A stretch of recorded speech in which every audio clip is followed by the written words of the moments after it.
Bismillahirrahmanirrahim. Assalamualaikum warahmatullahi wabarakatuh. Assalatu wassalamu ala asrofil anbiya'i wal mursalin wa ala alihi wa sahbihi ajma'in amma ba'du. Alhamdulillah kita berjumpa lagi pada materi kita selanjutnya, yaitu kali ini kita akan membahas tentang IP address ya. Nah, tolong diperhatikan baik-baik karena materi yang sebelumnya tentang data link layer dan sekarang kita sampai di OSI layer 3, ini adalah inti dari jaringan komputer.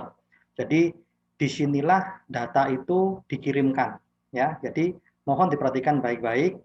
Saya akan berusaha untuk menjelaskan dari konsepnya, teori sampai nanti ke prakteknya ya. Jadi mungkin nanti video ini akan ada beberapa bagian agar Anda tidak bosan nanti ya. Oke.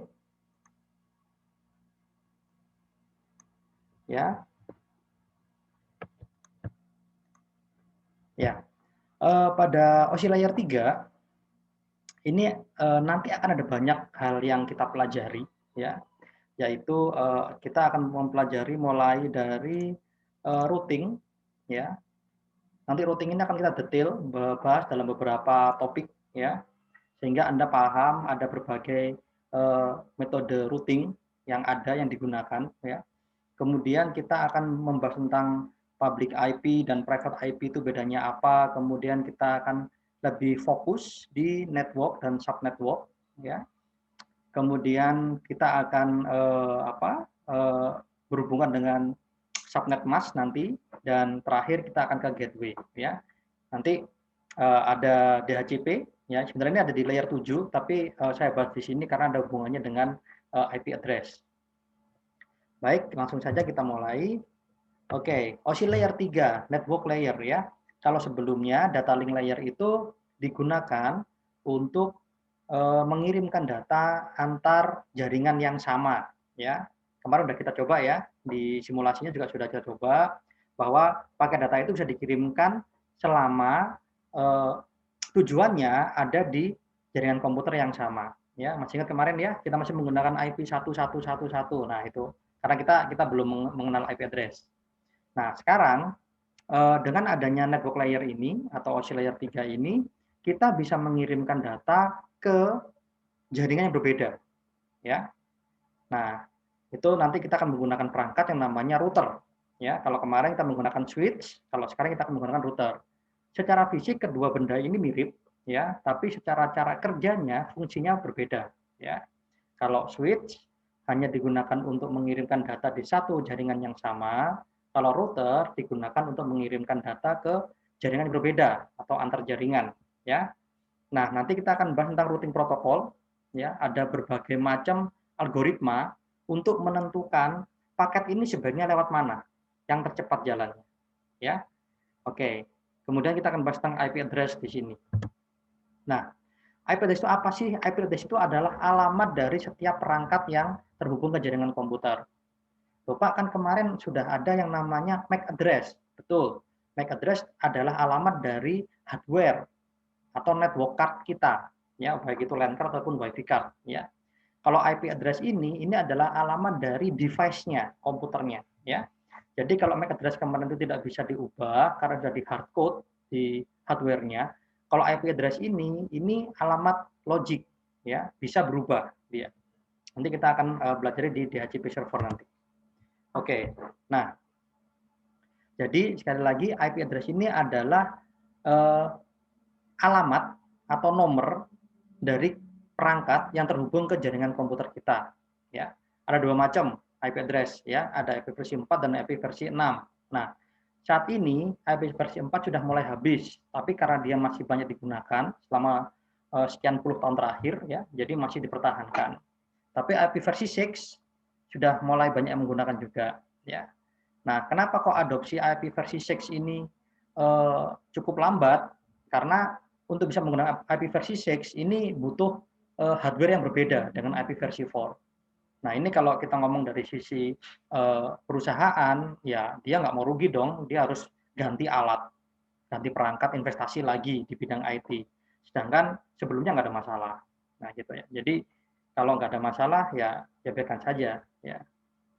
Jadi ada istilahnya don't fix what is not broken ya. Kalau nggak rusak nggak masalah, ya udah biarin aja gitu. Oke. Nah, kemudian IP address ada dua macam, ada public IP dan ada private IP ya.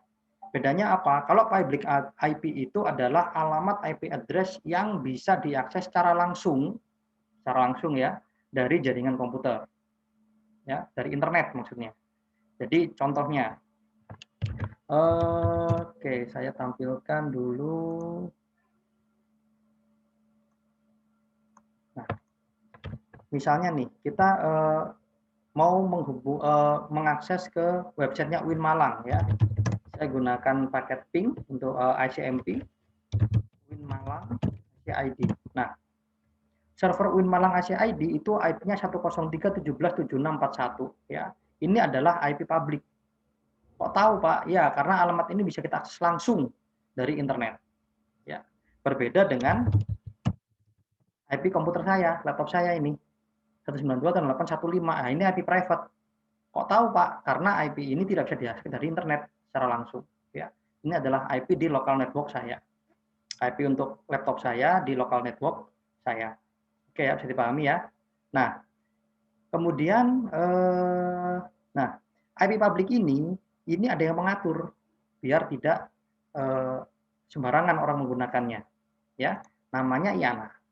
Internet Assigned Number Authority. Ya, ini ada satu badan atau lembaga yang mengatur tentang penggunaan IP publik. Jadi nggak bisa sembarangan kita pakai IP publiknya. Ya, nah IANA ini dia dibantu oleh beberapa lembaga juga di regional dan nasional. Ya, kalau di Indonesia kita ada di APJI, ya, ada di APJI untuk di Indonesia. Ya, nah ini yang mengatur penggunaan IP publik di Indonesia. Jadi kita nggak bisa tiba-tiba, saya mau pakai IP publik agar laptop saya bisa diakses dari internet, ya itu nggak bisa.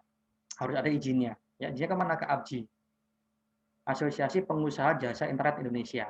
Ya, oke, itu yang untuk IP publik. Sedangkan untuk IP private, ya, atau IP lokal, itu adalah IP address yang ada di local network kita. Ya, contoh nih, ini di belakang router saya atau modem, ya, itu ada banyak device dan device ini tidak bisa diakses oleh internet. Device dari internet nggak bisa, ya, karena kita menggunakan NAT di sini. Nanti apa itu NAT akan kita pelajari di mata kuliah di materi berikutnya, ya. Nah, ini adalah router yang dia tugasnya untuk mentranslate, merubah IP lokal perangkat saya menjadi IP-nya dia sehingga bisa diakses ke internet. Tuh, ya. Oke. Jadi untuk bisa menggunakan internet kita harus menggunakan jasa dari ISP ya, Internet Service Provider. Ada banyak sekali ya, ada IndiHome, ada MyRepublik, ada MNC Play, First Media dan lain sebagainya.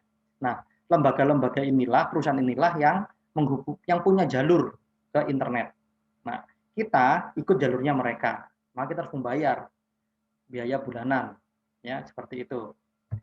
Oke, nah ini yang saya sampaikan. Perangkatnya menggunakan router, ya. Kalau Anda lihat di sini secara fisik ini cukup mirip dengan switch, cuman portnya lebih sedikit daripada switch, ya. Nah, ini karena dia alatnya namanya router, bukan switch, ya. Nah, ini dia akan menentukan, oh paket ini kalau tujuannya ke sini, dia harus lewat mana. Kalau paket ini tujuannya ke sini, dia harus lewat mana. Dan seterusnya, seperti itu. Ya, jadi nanti ada algoritmanya di sini. Nggak macam-macam ini ya, nggak sembarangan, ada algoritmanya. Oke ya, ini algoritmanya. Namanya routing protokol. Ya. Nanti kita akan pelajari ini satu persatu. Ya. Agar Anda tahu bedanya dan Anda tahu harus pakai yang mana. Seperti itu, ya. Kita akan mulai berikutnya, nanti kita akan mulai dari static routing dan seterusnya. Oke, ini berikutnya aja. Sekarang kita akan belajar tentang IP address dulu, ya. Oke. Sebelum masuk ke IP address, ya, di sini kita harus paham dulu bedanya network dan sub network. Atau nanti ada juga super network, ya. Jadi network itu adalah jaringan komputer, ya, jaringan komputer yang ada, ya, di misalnya di kantor, di UIN, misalnya di UIN Malang, ya. Kemudian, oke, taruhlah sekarang kita ngomongnya di Fakultas Saintek, ya, Fakultas Saintek, dia punya jaringan komputer. Nah, di dalam Fakultas Saintek itu kan ada banyak program studi ya, banyak jurusan. Nah, masing-masing jurusan itu dibuatkan sebuah sub network. Oke, bisa dipahami ya. Saintek punya jaringan komputer, di dalam Saintek ada banyak program studi. Masing-masing program studi dia dibuatkan sub network masing-masing. Tujuannya apa? Agar datanya tidak bisa saling berkomunikasi. Loh Pak, kok nggak boleh berkomunikasi Pak? Ya, nanti akan menyebabkan namanya broadcast stall. Ya, nanti kita pelajari di belakang. Nah, kemudian di luar Saintek itu ada jaringan di UIN yang menghubungkan Saintek dengan misalnya Gedung Megawati. Di sana ada psikologi, ada humaniora, ada humaniora, kemudian di Gedung Megawati ada syariah, ya, fakultas syariah ada banyak di sana. Nah, jaringan lebih besar daripada Saintek itu disebut dengan super network. Ya, jadi tergantung posisinya. Kalau kita posisi di Saintek, maka network kita adalah Saintek. Di dalam Saintek itu namanya sub network, di luar Saintek namanya super network. Oke, bisa dipahami ya? Nah, lanjutkan. Nah, sekarang untuk IP address versi 4 ya, kita masih bahas yang versi 4 ya. Itu ada beberapa kelas ya, ada beberapa kelas. Ada kelas A, kelas B, kelas C, kelas D, kelas E ya. Nah, yang kita pakai A sampai C saja. Nah, ini untuk apa Pak gunanya? Ini untuk mengetahui seberapa besar jaringan kita. Gitu ya. Oke. Nah, jadi di sini kelas A itu mulai dari 1000 sampai 126, 255, 255, 255. Kemudian kelas B itu 128, 00 sampai 191, 25, 25, 25 gitu ya. Nah, masih ingat kemarin kita menggunakan IP 1111 ya, berarti dia IP-nya ada di kelas A ya. Oke. Nah, untuk di local network kita atau di private network kita itu disarankan kita menggunakan IP untuk kelas C. Ya, kelas C ini memang dia di desain untuk network kita. Kenapa? Karena di sini IP kelas C itu dia bisa menampung maksimal ya itu 254 perangkat ya, dan itu sudah cukup untuk network kita. Oke, namun di sini sebelah kanan Anda bisa lihat ada beberapa IP address yang reserve yang bisa kita pakai. Contohnya IP 000 ini nggak bisa dipakai. Ini untuk apa? Nah, ini untuk default gateway nanti. Default gateway. Apa itu default gateway nanti kita belajar di belakang ya. Oke, kemudian ada IP 10.000 ya sampai 10.255.25 itu kelas A. Oke, untuk private address block. Jadi 10.000 itu kelas A, tapi dia untuk private network. Gitu ya. Contohnya apa? Di UIN pakai ini. Router-routernya UIN pakai IP kelas A. Ya, 10 sekian, 10 sekian gitu ya. Dan itu nggak ada masalah. Oke. Jadi ini untuk membedakan mana yang IP lokal atau private, mana yang IP public. Seperti itu, ya. Ada beberapa yang di reserve 127.01. Nah, ini biasanya Anda yang pakai menginstall local server ya, local host 127.01. Nah, itu untuk loopback. Jadi Anda nggak bisa menggunakan komputer Anda, laptop Anda dengan IP 127.01 sampai 127, 255, 255, 255 itu nggak boleh. Gitu ya, karena itu untuk loopback. Oke, ya. Lanjut. Nah, bagaimana cara membacanya? Nah, ini ada dua versi. Ada dua versi IP. Yang satu versi kita untuk manusia yang merah ini, yang satu versinya untuk komputer, untuk mesin. Ya. Yang versi manusia kita menggunakan desimal, biar gampang bacanya ya. Kalau mesin dia akan menggunakan bit. Oke. Nah, untuk IP versi 4 itu strukturnya ada 4 oktet. 4 oktet. Ya. Kenapa kok disebut dengan oktet, Pak? Oktet itu kan berarti dia per 8, Pak. Ya, karena satu oktet itu 8 bit. Kalau versi mesinnya ya. Jadi ini oktet pertama, oktet kedua, ketiga dan keempat. Versi kita manusianya, nah kita pakai desimal aja biar gak repot ya. Oke. Nah, sekarang bagaimana membacanya? Membacanya kalau kita 192 itu kalau dalam versi bitnya itu 11000000. Begitu. Bagaimana kok satu ini kok bisa jadi 192? Nah, begini ceritanya. Ini cara gampangnya. Cara gampangnya itu adalah dari yang paling belakang LSB, least significant bit ya. Itu di sini menghitungnya 2 pangkat 0. 2 pangkat 1, 2 pangkat 2, 2 pangkat 3, 2 pangkat 4, 2 pangkat 5, 2 pangkat 6, 2 pangkat 7. Oke. Nah, 2 pangkat 0 berapa? 1. 2 pangkat 2, 4. 2 pangkat 3, 8. 2 pangkat 4, 16. 2 pangkat 5, 32. Ya. 2 pangkat 6, 64. 2 pangkat 7, berapa ya? 64 kali 2, 128. Sorry. 32, 128. 32, 64, 128. Ya.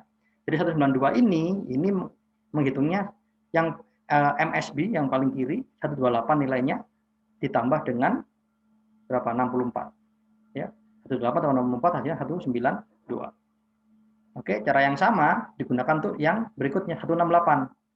128 ditambah 32 ditambah 8. 128 tambah 32 berapa? 160 kan? 160 tambah 8, 168. 100. Ya. Berapa ini? Berarti 1, 2, 4, 8, 4, 8, 16, 32. 4 tambah 32, berapa? 4 tambah 32, 36. 36 tambah 64, 100. Oke, ya seperti itu cara menghitungnya. Gampang ya? Nah, ini saya sampaikan ya, udah saya jelaskan tadi. Oke, ini 168. Nah, kemudian pada IP network-nya itu ada network dan host. Network itu apa? Network itu jaringan, besarnya jaringan yang kita sediakan. Host itu adalah perangkat yang boleh connect ke jaringan tersebut. Gitu. Semakin tinggi kelasnya, kelas A, maka dia akan semakin banyak hostnya. Semakin tinggi kelasnya, semakin banyak hostnya. Ya. Nah, kita pakai kelas C untuk private network. Hostnya di sini 8 bit. Jadi 8 bit itu 254. Ya. Di network host. Kalau kelas B network host. Ya. Berapa nih maksimal hostnya? Ya 254 kali 254. Gitu. Ya, jadi ada host, ada network. Jadi gini analoginya. Network itu anggaplah sebagai sebuah bangunan, sebuah bangunan, ya. Nah, host itu orangnya yang dalam bangunan itu, ya. Kalau kelas A, bangunannya satu, orangnya banyak. Kalau ini orang ini ngobrol, kira-kira gimana? Rame nggak? Rame kan? Ada noise di sana. Oke. Kalau kelas B, bangunan itu bagi dua. Berarti separuh orangnya di bangunan yang sebelah utara misalnya, satu lagi sebelah selatan. Kalau ngomong ya masih ramai, tapi nggak seramai yang kayak tadi di satu gedung, ya. Kalau kelas C dibagi tiga dia, utara, selatan, sama barat misalnya. Masing-masing orang yang ada di masing-masing ruangan ini, lebih kecil ruangannya, lebih sedikit orangnya yang ngomong, seperti itu. Ya, noise-nya juga lebih kecil. Nah, itu tujuannya, ya, untuk memperlancar pengiriman data. Oke, ini tadi subnetwork, ya, yang tadi saya sampaikan untuk menghindari broadcast stall, ya, untuk menghindari paket yang dikirimkan secara broadcast. Nah, kenapa kok harus dihindari, Pak? Ibarat seperti ini. Anda mau ngomong dengan seseorang, ternyata di situ di sebuah pesta, ya, party gitu ya, di sebuah konser musik gitu ya. Kira-kira Anda ngomongnya bisa bisik-bisik atau teriak-teriak? Pasti teriak-teriak, ya kan?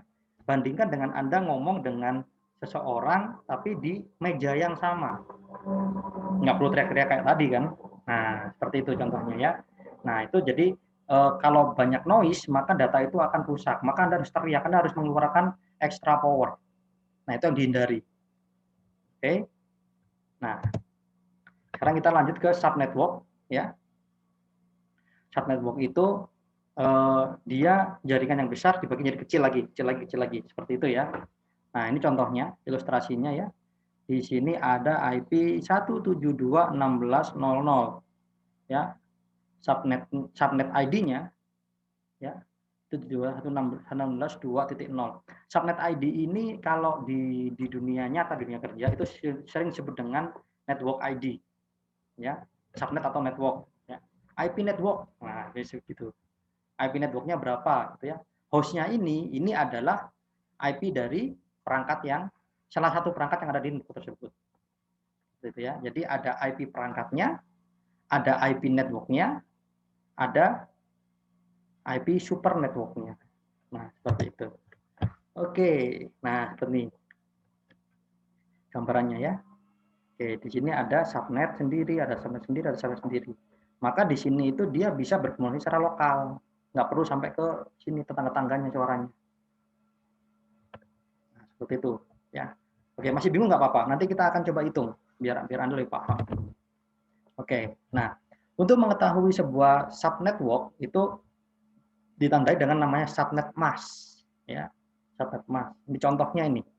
Ini ada sebuah subnet ya 200 100 10 0 ya. Ini pasti isinya adalah IP network. IP network adalah IP yang paling awal /24 ya. Nah, di sana ada 256 alamat ya. Nah, ini kalau kita bagi menjadi 2/25 ya. Nah, itu ada 200 110 0/25 sama 200 110 atau 28/25. Jadi ini dibagi dua network yang lebih kecil. Bisa dibagi saya berapa, Pak? Sampai /32 nanti. Ya. Apa Pak maksudnya /32? Nah, oke, kita bahas ya. /24, /25, /32 ya. Ini oh ya, ini ngitung hostnya dulu, ya. Kita mulai dari kelas C. Kalau subnetnya 255, 255, 255 itu kalau versi binernya ini 1111111 ya. Pokok pertama isinya satu semua. Ini kalau di total nilainya adalah 255. Nggak percaya, silakan dihitung. 2 pangkat 1, 2 pangkat 2, 2 pangkat 3, 2 pangkat 4 sampai 2 pangkat 8. Total semuanya 255 ya. Nggak percaya, silakan dihitung. Oke. 255, 25, 255, 0. Nah, ini kan juga harusnya isinya 255. Berarti ini bisa diisi dengan 254 perangkat. Loh, Pak, kok dikorupsi, Pak? Nah, nanti ada ceritanya. Kenapa kok 254? Ya. Oke, yang kelas B juga sama seperti itu. Karena dia hostnya lebih banyak, maka dia bisa menyimpan 254 pangkat 254. 65.536. Kelas A lebih banyak lagi. Nah, seperti ini. Bayangin ya, ada 16 juta komputer yang dia ngomong bareng. Nah, kayak apa itu rasanya ya? Nah, ini yang saya pernah tahu ini di perusahaan PLN ya. Beberapa tahun yang lalu di PLN itu menggunakan IP kelas A. Jadi setiap komputernya di networknya PLN itu bisa berhubungan dengan komputer di network PLN di belahan Indonesia yang lain. Keren banget pokoknya. Sangat ya. Jadi misalnya komputernya si A staff di Malang itu bisa langsung berhubungan dengan komputernya si B staff di Bandung. Kan keren banget gitu ya. Yang saya tahu beberapa tahun yang lalu sih, teman nggak tahu sekarang ya, sudah nggak pernah main sana lagi. Oke, nah ada lagi namanya VLSM. Pak, mana tadi slash-nya Pak? Sabar ya, kita bahas tentang masalah VLSM ya. Variable length subnet mask ya. Jadi variable length subnet mask itu adalah teknik untuk membagi beberapa jaringan. Variable size. Jadi jaringan nggak harus /24, nggak harus 255. Kalau misalnya komputer kita hanya 10, masa ya kita pakai network harus 254, nah kan gitu. Bisa dikecilin lagi, namanya pakai VLSM. Nah, VLSM ini implementasinya ada pada namanya CIDR, Classless Interdomain Routing. Ya, kalau tadi kita bahas di sini kan 255, 25, 25, 0. Ini yang kelas C, ya. Anggaplah ini network kita, ya. Nah ini kalau diterjemahkan menjadi CIDR itu dia /24. Kenapa kok dia /24? Nah, kita kembali sini ya. Karena angka satunya ada berapa? 24. Ya, coba hitung nggak percaya. Ini kan 8 tambah 8 tambah 8. Berapa? 24. Gitu. Maka dia /nya di sini /24 ya. Kalau dia /25 maka dia dibagi 2 lagi. Dari 24 bagi 2 yaitu 128. Nih. Bapak dia 256 tadi kok 254. Nah, tunggu sabar ya. Kemudian dibagi 2 lagi bisa 26. Bisa untuk 64 device. 62 device. kemudian dan seterusnya sampai /32. Itu hanya bisa untuk satu device saja. Gitu, ya. Biasanya kita nggak bisa. Biasanya kita mentok itu di /30. Ya. /30 ini biasanya digunakan untuk point to point. Jadi kalau kita masang wireless radio menghubungkan dua lokasi yang berjauhan, nah itu kita biasanya pakai subnet /30. Jadi yang ini misalnya 192.168.1/30, yang ini 2/30. Udah dua ini aja yang berkomunikasi. Lainnya nggak boleh. Ya, biasanya. Super network semakin ke bawah semakin besar sampai /1 nanti kalau terusin. Gitu ya. Ini dua kalinya terus seperti itu ya. Jadi kesimpulannya CIDR ini adalah bentuk lain dari subnet mas. Ya, hanya penulisannya saja berbeda untuk memudahkan. Ya, /24 dapat dari mana? Dari jumlah angka 1 di masing-masing oktet. Ya, kalau 125 berarti angka satunya ada 5. Gitu. Berarti di sini ada angka 1 lagi. 126 ada 6. Sorry kok 6. Ada 24, 25, 26. Dan seterusnya. Ya. Nah, terakhir gateway. Nah, gateway ini perangkat komputer yang dia digunakan untuk terhubung ke perangkat jaringan yang lain. Nanti kita sebut dengan router gitu. Jadi router ini dia punya dua muka, dua sisi. Yang satu ke network A, satu lagi ke network B. Itu kalau dia cuma 2 lengkarnya. Kalau lengkarnya 4 ya dia bisa punya 4 sisi. Kalau network card-nya 10 ya dia bisa punya 10 sisi. Dan ke 10-10-nya ini adalah network yang berbeda. Ya, itu bedanya dengan switch. Kalau switch yang punya 24 port, ya semuanya networknya sama. Gitu. Kalau router, dia biasanya nggak banyak portnya. Biasanya yang saya tahu banyak paling berapa sih? 12 paling ya. Gitu. Tahu saya itu. Jadi dia bisa sampai ke 12 subnet yang berbeda. Kenapa Pak kok nggak bisa banyak kayak switch 24? Karena nanti sana ada algoritma routing. Dia nentukan, oh kalau paket ini mau ke sini, dia lewat sini. Paket ini mau ke sini, dia lewat sini. Kalau paket ini mau ke sini, dia lewat sini. Dan itu kalau dalam network yang busy, yang trafficnya tinggi, dalam 1 detik itu ada jutaan paket yang dia harus ngerouting, dia harus mikir, oh yang ini ke sana, yang ini ke sana, yang ini ke sana. Gitu. Semakin besar networknya, semakin banyak mukanya dia menghadapnya kemana-mana, wah semakin bingung dia. Gitu. Makanya kalau nanti menggunakan router yang ecek-ecek ya, yang kelas untuk mainan gitu dipakai di perusahaan yang trafficnya gede, langsung hang deh. Gitu. Ya. Oke, ini untuk gateway ya. Nah, ini tentang DHCP kita akan bahas pada video berikutnya aja ya. Semoga Anda bisa paham dengan tadi apa yang sudah dibahas ya. Kalau ada pertanyaan silakan kita bahas di grup. Oke, sampai jumpa lagi pada materi berikutnya. Terima kasih, selamat siang. Wassalamualaikum warahmatullahi wabarakatuh.